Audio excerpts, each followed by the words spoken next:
नमस्कार दोस्तों, स्वागत है आप सभी का एक नए वीडियो में। और इस वीडियो के अंदर अपन पढ़ने वाले आरपीएससी और कर्मचारी चयन बोर्ड द्वारा जो पूछे गए प्रश्न हैं, महत्वपूर्ण प्रश्न उनके बारे में, जो कि सभी प्रतियोगी परीक्षाओं के लिए बहुत ही महत्वपूर्ण होने वाले हैं। तो ये पार्ट 2 होने वाला है अपना। पहला प्रश्न दे रखा है, ललित विग्रह राज नाटक का लेखक सोमदेव किस चौहान शासक का राजकवि था? सबसे पहले तो आपने ध्यान रखना है ललित विग्रह राज। ये जो नाटक है इसके लेखक कौन है? तो सोमदेव। कौन है? सोमदेव। ये किस चौहान शासक का राजकवि था? पृथ्वीराज प्रथम, अर्णोराज, जगदेव या विग्रहराज चतुर्थ? सोमदेव किस चौहान शासक का राजकवि था? ये जो ललित विग्रह है ये एक संस्कृत नाटक है। संस्कृत नाटक। ललित विग्रहराज एक संस्कृत नाटक है जिसे सोमदेव ने लिखा। ये विग्रहराज चतुर्थ का राजकवि था। विग्रहराज चतुर्थ जिसे बिसल देव भी कहते हैं। बिसल देव। बिसल देव भी कहते हैं। तो विग्रहराज चतुर्थ ऑप्शन डी सही हो जाएगा अपना। अगला प्रश्न है, किस अभिलेख में प्रतिहारों को सौमित्र या लक्ष्मण से उद्भूत हुआ कहा गया है? इनमें से वो कौन सा अभिलेख है जिसमें प्रतिहारों को लक्ष्मण का वंशज बताया गया है? ग्वालियर अभिलेख, कन्नौज अभिलेख, घटियाला अभिलेख या उज्जैन अभिलेख? प्रतिहारों को सौमित्र या लक्ष्मण से उद्भूत यानी कि लक्ष्मण का वंशज इसमें से किस अभिलेख में बताया गया है? तो मिहिर भोज के समय का एक अभिलेख है। मिहिर भोज। मिहिर भोज के समय का एक अभिलेख है ग्वालियर अभिलेख। ये जो अभिलेख है इसके अंदर जो प्रतिहार है उनको लक्ष्मण का वंशज बताया गया। तो ऑप्शन नंबर ए से ही हो जाएगा ग्वालियर अभिलेख। गलत युग्म चुनी। इनमें से एक गलत चुनना है। सलीम सिंह की हवेली जैसलमेर के अंदर, जसवंत थड़ा जोधपुर, अर्थुना मंदिर डूंगरपुर, त्रिपुरा सुंदरी मंदिर बांसवाड़ा। इनमें से कौन सा गलत है? तो सलीम सिंह की हवेली जैसलमेर के अंदर ये सही है। जसवंत थड़ा जोधपुर के अंदर ये भी सही है। अर्थुना मंदिर डूंगरपुर के अंदर नहीं है। अर्थुना मंदिर है बांसवाड़ा के अंदर।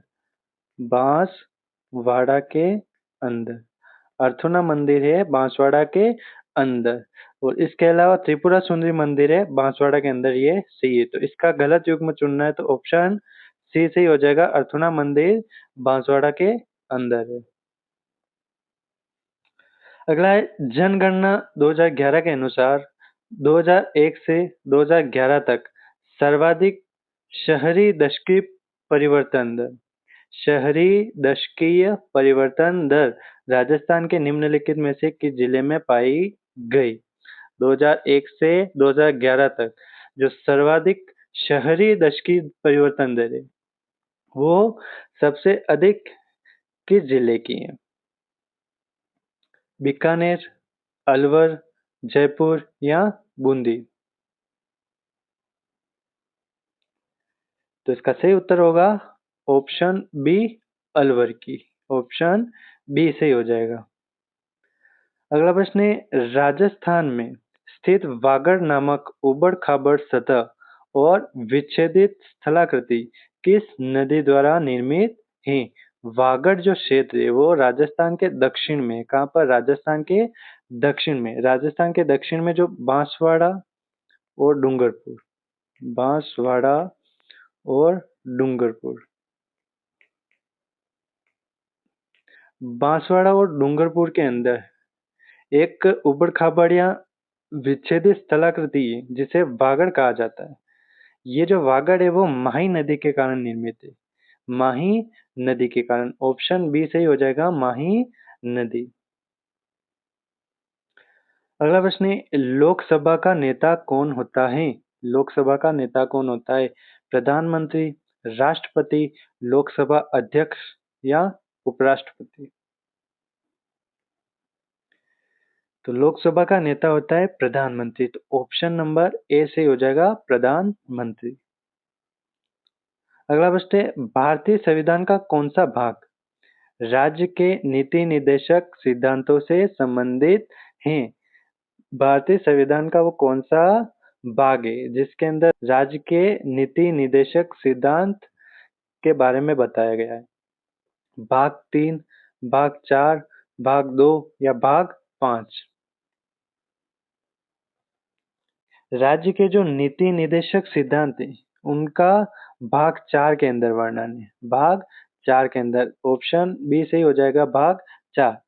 भाग 4 में भी अनुच्छेद है 36 से, अनुच्छेद 36 से 51 में, अनुच्छेद 36 से 51 के अंदर इनका उल्लेख है। ये जो सिद्धांत है नीति निर्देशक, ये आयरलैंड से लिए गए, आयरलैंड, आयरलैंड से ये सिद्धांत लिए गए। और ये जो सिद्धांत है वो गैर न्यायिक होते हैं, गैर न्यायिक, गैर न्यायिक होते हैं। और ये जो है वो मार्गदर्शक सिद्धांत है, मार्गदर्शक सिद्धांत, किसी भी राज्य के लिए मार्गदर्शक सिद्धांत है, ये गैर न्यायिक होते हैं। तो इसका ऑप्शन बी से हो जाएगा, भाग 4 के अंदर राज्य के नीति निर्देशक सिद्धांतों के बारे में बताया गया है। अगला प्रश्न है, निम्न में से कौन सबसे कम अवधि तक राजस्थान के मुख्यमंत्री रहे? सबसे कम अवधि तक राजस्थान के मुख्यमंत्री, टीकाराम पालीवाल, बरकतुल्ला खां, जगन्नाथ पहाड़िया या हीरालाल देवपुरा? सबसे कम अवधि तक राजस्थान के मुख्यमंत्री,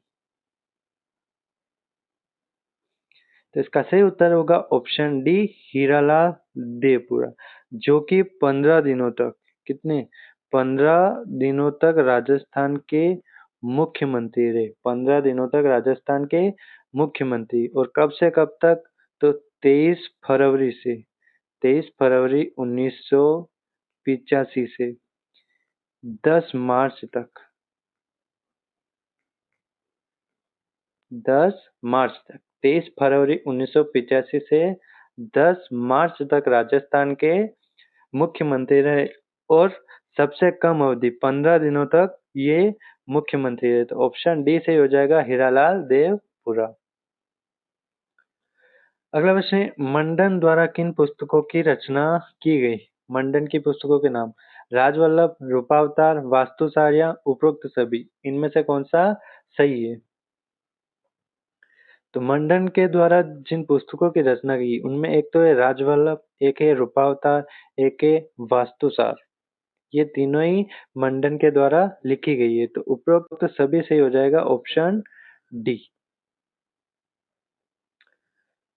अगला प्रश्न है, किस संविधान संशोधन के तहत एक ही व्यक्ति को 2 या 2 से अधिक राज्यों का राज्यपाल बनाया जा सकता है?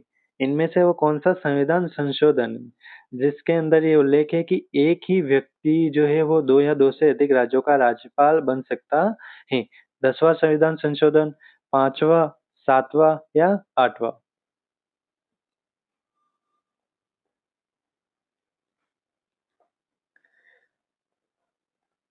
तो इसका सही उत्तर होगा ऑप्शन सी, 7वां संविधान संशोधन। और अनुच्छेद कौन सा है? तो अनुच्छेद 153। तो 7वें संविधान संशोधन के तहत एक ही जो व्यक्ति होता है, एक व्यक्ति, वो 2 या 2 से अधिक राज्यों का राज्यपाल बन सकता है। और ये अनुच्छेद 153 के अंदर लिखा गया है, अनुच्छेद 153।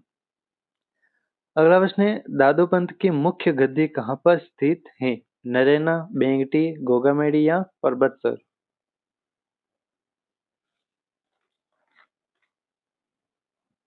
दादू पंत की जो प्रमुख पीठ है, मुख्य गद्दी है, वो नरेना के अंदर, नरेना जयपुर के अंदर, नरेना जयपुर के अंदर है। तो ऑप्शन ए से ही हो जाएगा। अगला प्रश्न है, बिसल देव राजस्व की रचना किसने की? सूर्यमल मिश्रण, चंद्रबरदाई, नरपति नाल या सोमदेव? बिसल देव राजस्व की रचना किसने की? तो इसका सही उत्तर होगा नरपति नाल, ऑप्शन सी सही हो जाएगा नरपति नाल के द्वारा। अगला प्रश्न है, निम्न में से कौन सी रचना कानड़ देव और अलाउद्दीन खिलजी के आपसी संबंधों की जानकारी देती है? एकलिंग महात्मा, पद्मावत, बीरमदेव सोनग्रारी बात या सुरजन चरित्र। इनमें से कौन सी रचना है जो कानड़ देव और अलाउद्दीन जो खिलजी है उसके आपसी संबंधों की जानकारी देती है? इसका सही उत्तर होगा ऑप्शन सी, बीरमदेव सोनग्रारी बात। अगला प्रश्न है, लोक गायकी की चार बेद शैली राजस्थान के किस जिले की प्रसिद्ध है? कोटा, बूंदी, टोंक, जयपुर। चार बेद शैली कहाँ की प्रसिद्ध है? तो इसका सही उत्तर होगा टोंक। ऑप्शन सी सही हो जाएगा टोंक। अगला प्रश्न है, अक्षय तृतीया का त्योहार कब मनाया जाता है?